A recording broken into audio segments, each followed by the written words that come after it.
Hey, what's up? This is Tasha. Today's date is June 3rd, 2018. It's been a little bit since I've made a video, and I want to talk about starting dialysis. Two people kind of sort of reached out to me. One person had commented on one of my videos, and another person had commented in response to a comment I made on someone else's video. So here goes. I've been on dialysis for 21 months. So I am a baby at this. Okay, I'm a newbie, but I feel that I've been on dialysis long enough to at least touch some bases. Shout out to all the dialysis veterans out there. Those of you that have been on dialysis for 10 and 15 and 20, 30 years. Shout out to all of you guys. And shout out to all the people that got kidney transplants so far. Shout out to you guys too. Okay. So I am on dialysis because of diabetes and high blood pressure. I was diagnosed with diabetes and high blood pressure at the age of 13. Diabetes, you hear people getting diagnosed with, but high blood pressure, you don't really hear too many teenagers being diagnosed with high blood pressure. At least I had it until, So learning of those diagnoses as a teenager, it really devastated me. And I was confused, and, I'll make a video about that another time. Well, fast forward to 2015. I'm going to make this part short because I talk about this in other videos. 2015, I had a miscarriage. 4 months later, I began to lose my vision. A few months after that, I fell down in my bathroom. I cut my toe. That did not get better. I had to get my right leg amputated. I was put in a nursing home. Well, prior to the amputation, I had a fistula put into my left arm. I was told that I would not have to start dialysis for maybe about a year, but I knew deep down inside that it would be sooner than that. When I went to the nursing home to learn how to walk on my prosthetic leg, my kidneys finally completely failed. I had to go to the hospital, and I started my journey. I was in a hospital here in New York. It's called, oh Lord, what hospital? Methodist Hospital, okay? I think it's New York Methodist now, I'm not sure. But I was in Methodist Hospital in Brooklyn, New York. And it was amazing, it was scary, it was bittersweet, it was a lot of things. And I had my first dialysis treatment. I was nervous. About that needle, okay? I know what those needles look like. They are big and they hurt, and I looked at the nurse and I said, please be gentle. I am a dialysis virgin. She cracked up. She had to calm herself down before she gave me the needles, okay? They insert 2 needles into the fistula, okay? I wish there was only one, but whatever. It is what it is. The blood is simultaneously inserted into the machine, cleansed, and is put right back into your body. Okay? So I had my first dialysis treatment.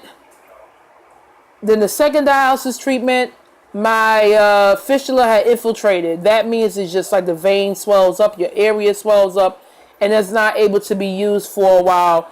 And when my arm infiltrated the first time, it was really bad. I had to get a port put into my groin for that dialysis treatment. They took it out the same day.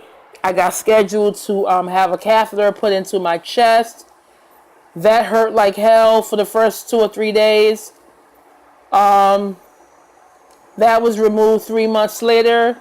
In the meantime, they were starting to use like the smaller gauge needles.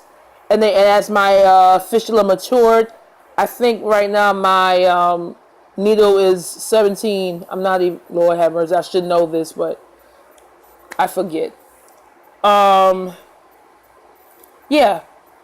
So that's my story in a nutshell. Now, if you are starting dialysis, you are probably scared. Your family is probably scared. You have 1,000,001 questions and thoughts and emotions buzzing in and out of your mind. Okay? I encourage you to ask questions.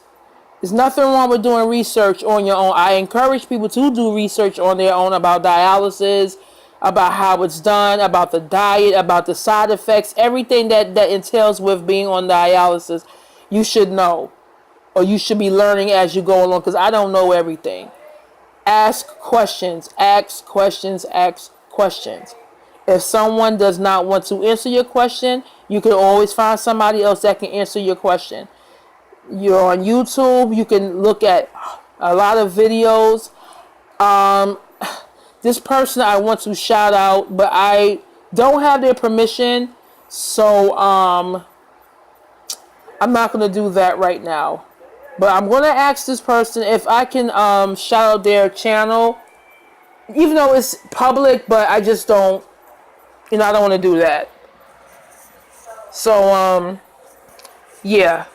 Ask all the questions that you can about dialysis. Okay, learn all you can. Even if you don't want to read it or hear about it, learn it. Excuse me. Ask questions about the renal diet. Okay? Because you don't want to eat things that you should not eat. Alright? Now, I'll give you a little brief lesson about certain foods that you can't eat when you're on dialysis. Like spinach. Like, I love spinach. I can eat it raw. I can eat it steamed. I can eat cream spinach. No spinach. No collard greens. I can have kale. Okay? And this is just my personal story. I wanted some collard greens because I was going somewhere. It was a special occasion, and I really wanted some collard greens. I know collard greens were being cooked. I spoke to my dietitian. She looked at my numbers, and she told me that I can have some collard greens. She said I can have like a serving, like a half a cup or so of collard greens. Don't go crazy, but just to have that. You cannot eat watermelon. No. You can, but it has to be like a cup of watermelon. But you can't do that too often. No cantaloupe, no bananas, no oranges. There's a lot of things that you cannot have. No dark soda. Try not to drink a lot of soda anyway. That's just my suggestion. But I'm going to leave that part alone. You speak to your dietitian. Speak to your dietitian. I'm not a dietitian, okay? So speak to them. If you have children, okay? If you have children, get all the help that you can get. Get all the help that you can get for your children. Get all the help that you can get for yourself. If you are married, get help for your spouse. Because 9 times out of 10, they are going to be your caregiver. Even though you might have a home health aide, they are only there for a few hours a day. So, your caregiver, your spouse, they do a lot for you. I know my husband does a lot for me. They need to speak to somebody who sometimes they can be, your spouse might be prideful. I don't need no help. I got this. No. Encourage them to speak to someone as well. It doesn't mean that they're crazy or anything like that. They just need someone to vent to. And sometimes they may not want to vent to you. And you don't want to vent to them. So I encourage you, if you have a family, even if you're single, still, I encourage or I suggest that you go to therapy. Some people are against therapy, or I'll just go to church. I'll just pray. There's nothing wrong with that. But I still suggest that you find a therapist to talk about the dialysis. But if you don't want to do that, that is perfectly fine. Okay? If you have children and they are old enough to understand, talk to them. Okay? Because you are not the only person that is going through changes in their life. Your kids see you go to dialysis. They're wondering why my mom or dad has to go on dialysis. Are they going to live? Are they going to be here for me? Why is mommy or daddy so tired all the time? Why can't they play with me like they used to? Why, it's a huge change. It is a huge change. Trust and believe that. But you have to excuse me, I'm rubbing my face, sorry. You have to make it work as best as you can. If you are married, many times, especially if you don't have an aide, your spouse, once again, they take you to the doctor. Sometimes, depending on your physical condition, you go to the doctor on your own. Me, my husband, takes me to the doctor. If you can't go out on a date at night, you date during the day. After the doctor's appointment, if it's nice outside, we'll grab a bite to eat, sit in the park, spend some time together, just laugh and don't think about doctors, dialysis. We don't think about that. We don't talk about that. We just laugh. We talk about what's going on in the world. We talk about something we saw on TV, something we saw in the news. Just talk about life outside of the so-called elephant in the room, the dialysis. I hate to compare it to that, but just talk about different things.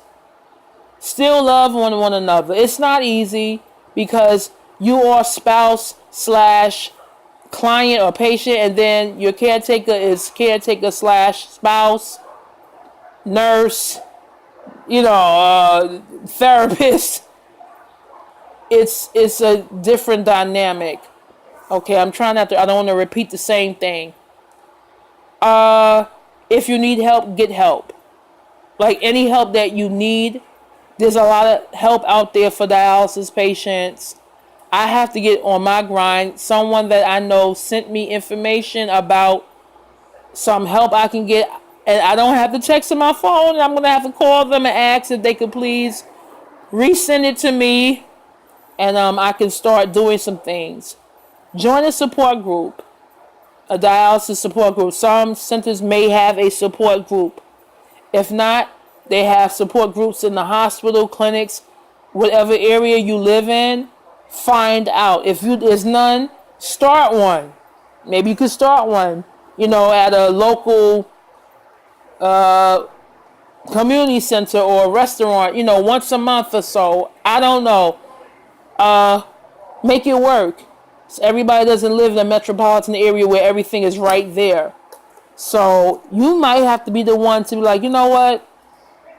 I'm on dialysis. I need to talk to other dialysis clients, on a more personal level. I'm going to start a support group. So start one. What else? Stay as positive as you can. It's not easy to be positive all the time.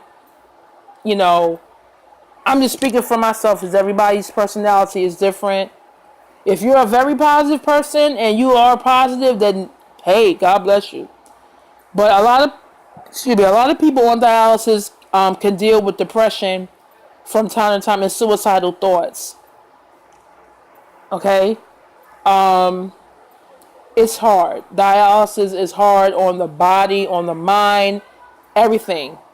I saw an interview by the late Gary Corman. Most of us know that he was a dialysis patient since he was a kid. He had like 2 or 3 kidney transplants. Unfortunately, they failed, and he ended up back on dialysis. Well, anyway, he said that he looked at dialysis as a part-time job. And you know what? He was right. It is a part-time job. Most people go to dialysis from 3 to 4, sometimes 5 hours per treatment. Okay? And that's a lot of hours. Just sitting in a chair, you got to stay still most of the time. You can't just get up, and you just have to sit there, and then you go home. A lot of times you go home, you're tired. Like I am now. You want to spend time with your children. You want to spend time with your spouse. You want to spend time with your friends. But sometimes you are just tired. You have to get your rest. And it is a part-time job. And sometimes you don't want to go. Sometimes you want to give up. Sometimes you question why. Why? Even though you might know why, you know why you're on dialysis, but still it's like, why? And it's so sad that more and more people are ending up on dialysis, but that's a whole other video. That's a whole other video that I got to do my homework and prepare and kind of study before I even make the video. That's going to be like way like in the future, but it's a lot of people on dialysis these days. And it's sad. It's really sad. Like, you see dialysis centers popping up all over the place now. What else? If you are feeling suicidal, please let somebody know. Don't just not go to dialysis anymore. Don't just stop going. It's hard. If you gotta go and cry, cry. Sometimes I cry on the machine. I mean, I'm not hollering and sobbing and, making a scene or anything like that. But sometimes the tears do flow. And sometimes if anyone notices, what's the matter? I just say, I'm just having a bad day. I'm just having a bad day. Because I try not to cry because there's other people in there that are on dialysis just like me. And they don't want to see me crying. Especially if it's somebody that's just starting. Like, that'll probably scare the crap out of them.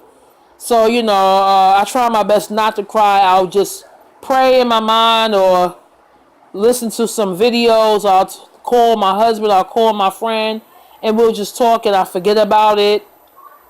How I'm feeling. And I go on with the rest of my treatment. And then before you know it, I hear that beeping sound.